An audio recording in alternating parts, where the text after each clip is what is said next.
ngiyabingelela egameni lika Jesu Kristu waseNazaretha. Obaba bonke, omama, intombi, insizwa, gogo, omkhulu, abantu abasha, uSunday school, ingceku zonke zikaNkulunkulu ezikhona ngiyabingelela. Ngokukhethekile ngibingelele uBishop, ngibingelele nomama uBishop, mamshekela ngiyabingelela. Amen. Isibongo sami ngingowabacebe-khulu, ngisindisiwe, ngiyakholwa, izono zami zithethelelwe ngokuhlala ngaseMpumalanga province eStanderton. Ngishadile nomuntu wesifazane, ayibonge Inkosi. Kodwa bengiseseKokstad, ngithunywe uNkulunkulu, ayibonge Inkosi. Ngifika eKokstad nesikhwama sinempahla, angiphethanga lutho, ngiphethe impahla kuphela. Inkosi uma ekhuluma ngisusa eStanderton ithi ngiye eKokstad.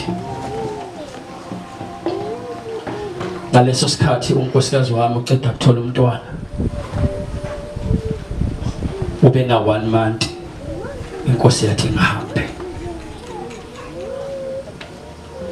Ngafika eKokstad ngingazi ukuthi ngizowehla kuphi, ngingazi ukuthi ngizolala kuphi, ngingazi ukuthi ngizodlani.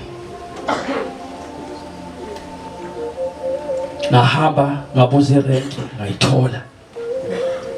Ngahlala edropheni ngabuza uMoyingcwele ukuthi ngenze njani ngoba sengifikile. Inkosi yaphendula ngoma koshaya u2 emini, wathi sukuma. Ngithe mangisukuma ngabona indawo ilokishi kuthiwa kuseBhongweni. Yathi Inkosi ishona khona. Ngagibela itaxi ngahamba, ngahlala ngaphambili, ngakhokha u10 rand. Kodwa iproblem enginayo ukuthi ngizowehla kuphi ngoba ngazi.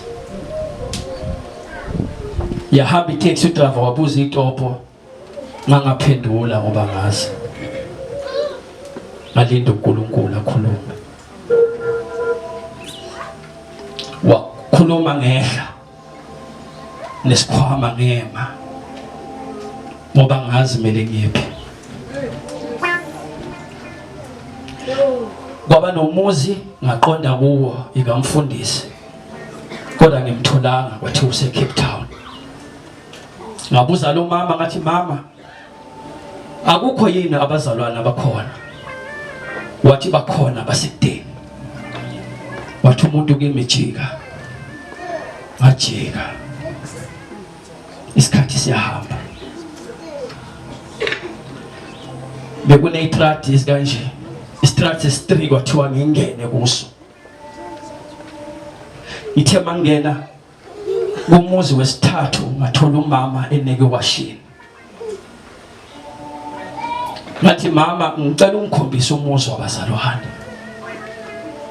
Wangibonisa umuzi womfundisi ekuthiwa uMbhele. Ngifuna ubambe, angazi muntu eKokstad. Nalo mfundisi enhlanganiswa naye angimazi. Ngifika kuye nebheki ngimthola uhleli ngaphandle. Ngifika ngizochaza udaba lwami. Mangimchaza udaba lwami, umfundisi abanjwe ngamandla kaMoyingcwele.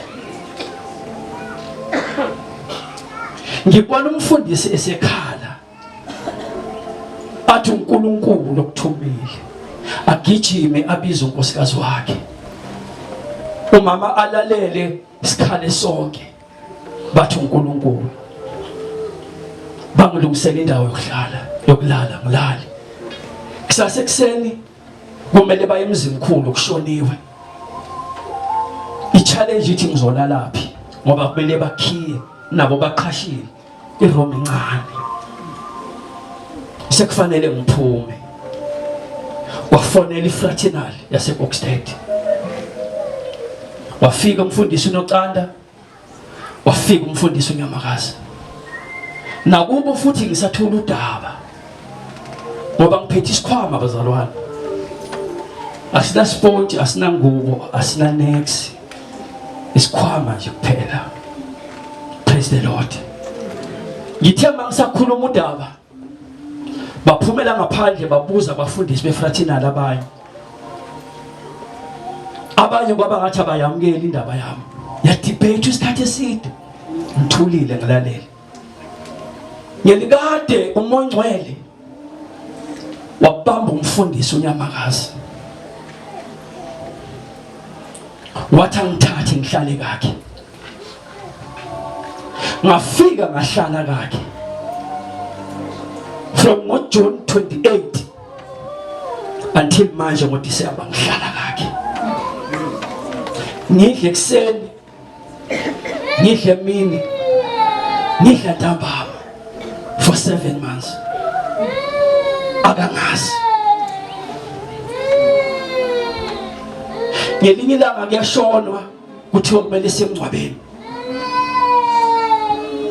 Mangisifika emngcwabeni ngifike ngathola ukuthi indlela yaseBoksted ayifani la ngibuya khona.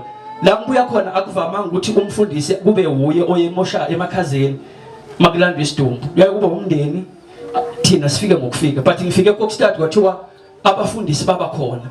Ngahamba ngaya khona. Ngithe mase ngifika khona ngafike kusho ukuthi masifika abomndeni bekufanele babone umuntu oshonile athathwe. uNkulunkulu wasenza idelay. Kanti wenza idelay ufuna ukungihlanganisa nomfundisi uShekela. Yenzeke le delay, angiyiboni mina idelay. Bangafiki labantu size sondelane sikhuluma.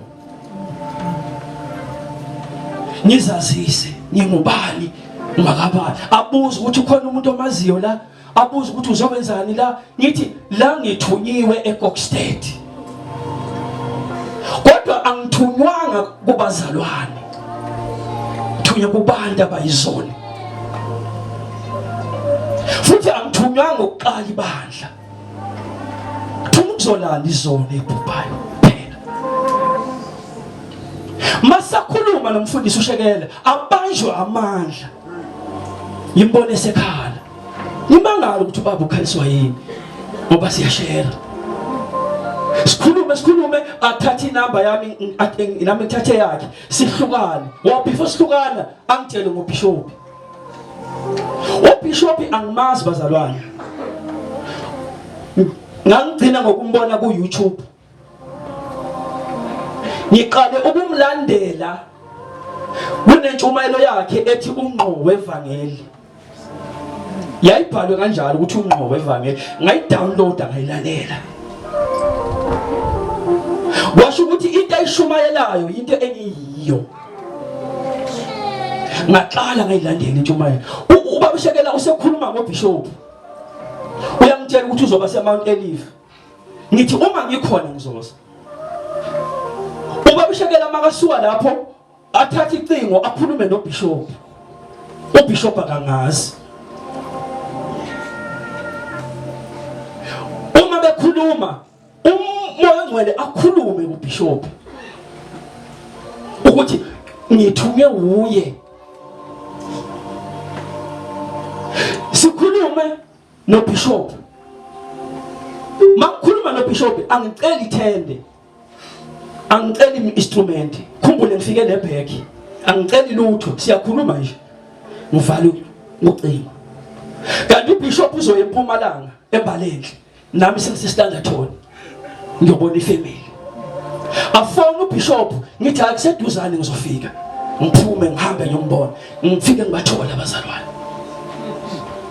Uma sesibathola abazalwane sesiyakhuluma ke noBishop. Usefuna ukungazi ukuthi ngubani ngiqhamukapi thini into ngiqale phasi. Uma ngiqala phasi indaba umlalela ubaba. Kodwa angilalelanga ngezindlebe, ungilalele ngomoya. Uthe asalalele, uMoya oNgcwele wakhuluma kuye. Ngezwe sekangitshela ukuthi uMoya oNgcwele uthi ngithunywe uye abangisupporte. Ngikhuluma nje bazalwane bekunemvuselelo eKokstad. Itende lelema. Limitende for 2 weeks. Basindiswa abantu. Ubishop ngam-invite ngamcela. Ngathi baba ngiyacela. Ubeshilo before ukuthi yena akafuna ukushumayela, ufuna ukungisupporta. Ubeyicelele wathi akafuni ukukhuluma. Enhlizweni yami kwase kuyafika ukuthi kufanele akhulume. Ngizobe ngineqala uma engakhulumi. Ngamcela what driver ezombona angangazi. Angangazi bazalwane. Asazani. Bafika abantu mama nabazalwane. Basebenza uNkulunkulu. Ilo wathi into efuna ukukhuluma. Ngifuna ukukhuluma nomuntu okhona la. Obizwa uNkulunkulu.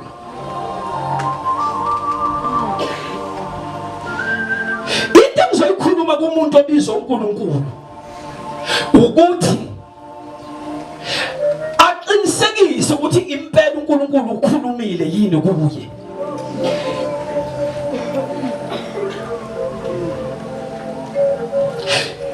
Bishop, sometimes umuntu kagcwala amandla evesi. Kodwa kusikephere. Wabonakala imphonyama. Iza kwagotiwe.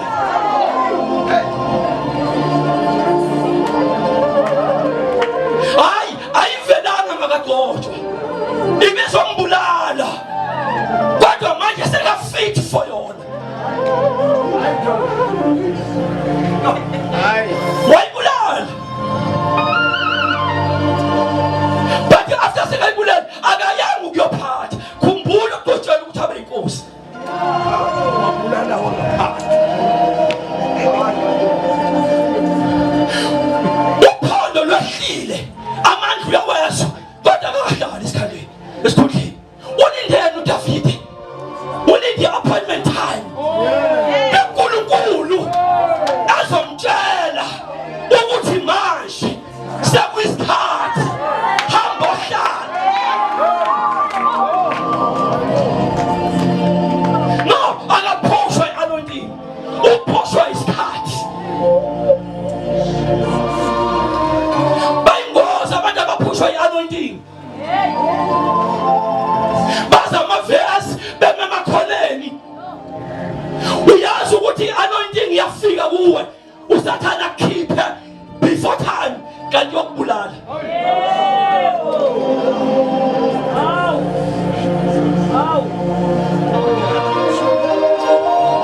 I-anointing iphethe izinto embili sehlala phasi.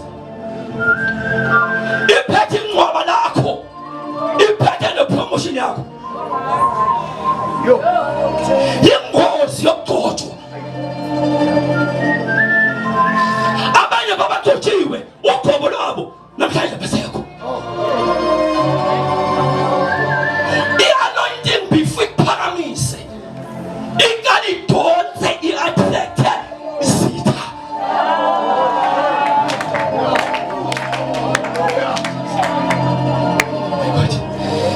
No, i-anointing lethi iBhayibheli uDavid amaFilisti esezwile ukuthi uDavid ugcotshiwe. Lethi iBhayibheli akhuphuka ukuyomhlasela. Yena enza amaFilisti ahlasela uDavid wogobo.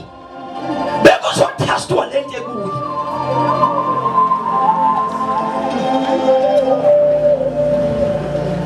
Ngiyabona la ugcotshiwe. Kodwa abanye akakabi isikhathi.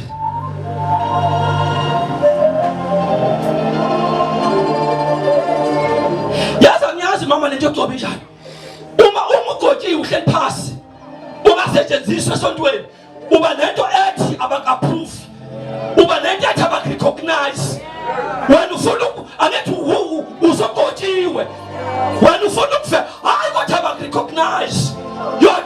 not income.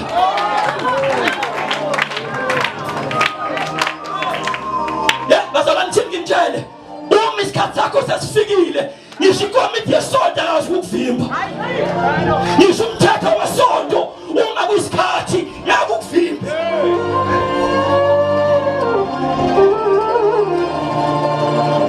mlendo uNkulunkulu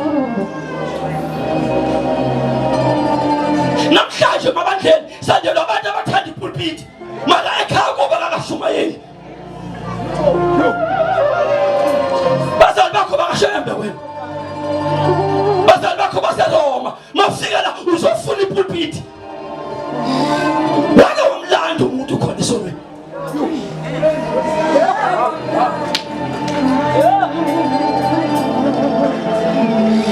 masitshele ngamavesi uyakwazi ukulanda umuntu obhema inyawo ubashintsha sindiswa wakwamlanda yini ubhema iKristian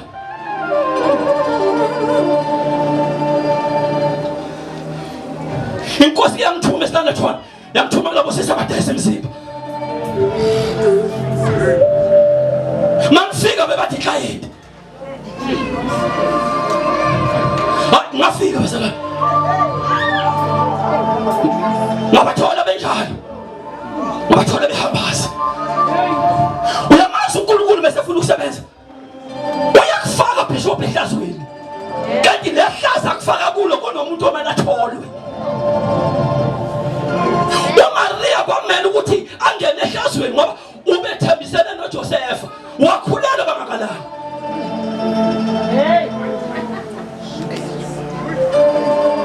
nasolwa nabantu abasindisiwe kanti angizange ngizothenga nangezange ngizothenga bahlupha abazalwane abangenamangcwele bajaja ngokubona ababuza uThixo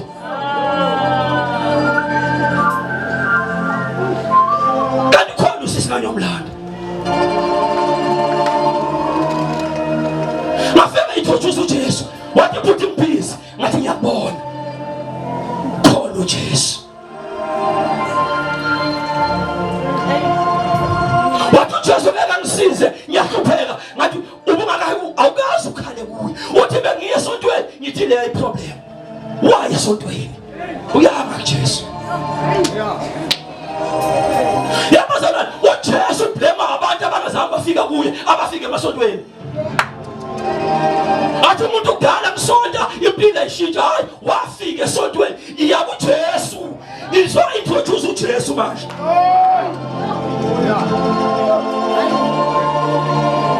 izo introduce ingwenyama yomndeni kaJuda mina ngisho ngamavula kuvaliwe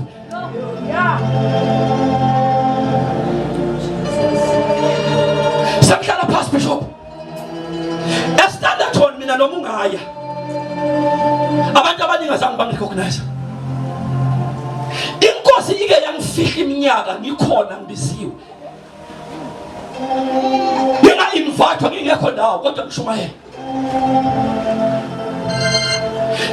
kwahamba isikhathi ngambuza uNkulunkulu ukuthi kwenziwa yini lokho wayesethi kimi ngikufihleni isikhathi ekuyiso kunezinto engiyifaka kuwe ngoba mangakhipha ngale ndlela uzolimala nomntwana omama bayazi umela 5 months akaphili kumele iprocess iqedwe usikani vele funa ukuthandaza nomuntu onobizo lendlela bese ngikhala phansi angisho umthwala ngisho isifiso ngisho ubizo ubizo lokuhlukanisa nabantu abathandayo ngimswela bishop akhuluma ngiyabazwela nabafana abancane ababizwa ngoMan of God nama-kick and boboza mina ngisho ubizo umubiziwe uyazi intando yakho inkosi yakudosa iyakwenzisa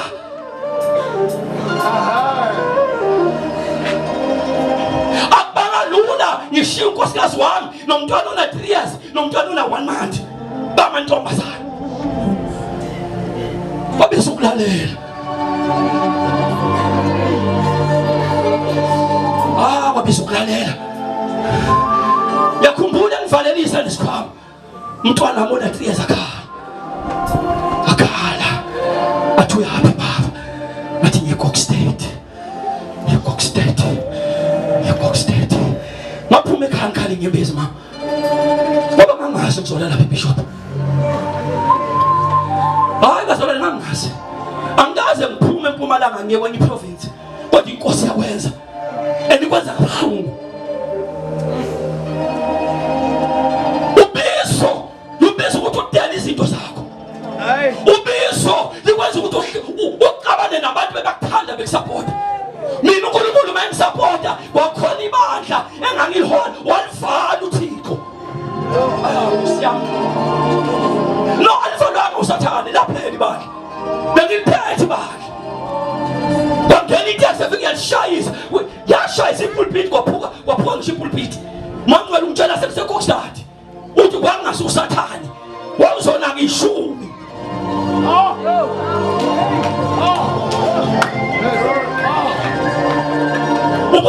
ubusona ngishumi kanti abantu bambabhupha angibiselanga lokho ngahlupheka wami inkosi sizongikhipha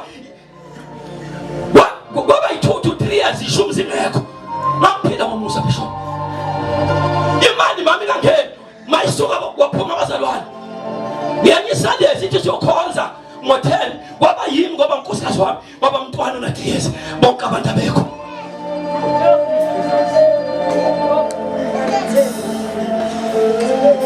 wamele ngishubase unkosikazi wami ahlele esitulweni enza uamele umntwana lokadlala una 3 phela nomntwana akazi ukuthi sithini uyadlala nenini ubudosa umama wakhe ningiyamtsipha ngiyashoba yena ngoba isandebe kumele khonje phela nemase ngishobela unkosikazi wami ngithaba ngiqala ngimbuza uThixo wangithuma eKokstad wamnikisa wathi isebenzi zingcosana sivini siningi khona lento usathana yenzayo sathana ujabulisa ukusigcina inamba ethina mabandleni sicabanga ukuthi sibaningi kanti usathana uphethe abantu abaningi omunye nabantu abayi200 to save bona what about millions and millions of people niyayazi phela kaJesu kuphi ekumasoul lapho phaya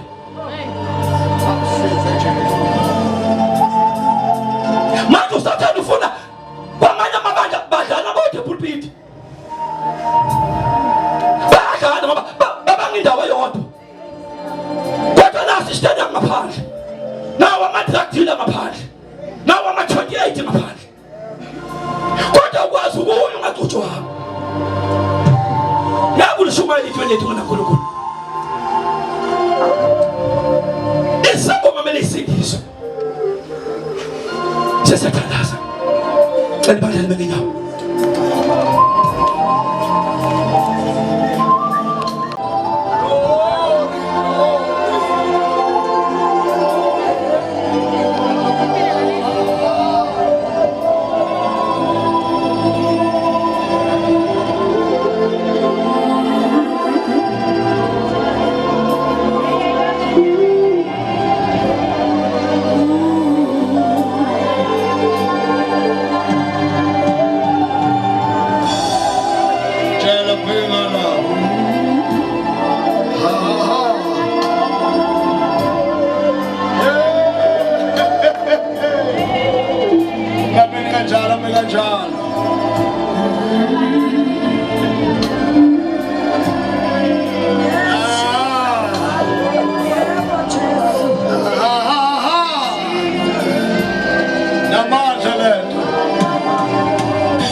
I'm a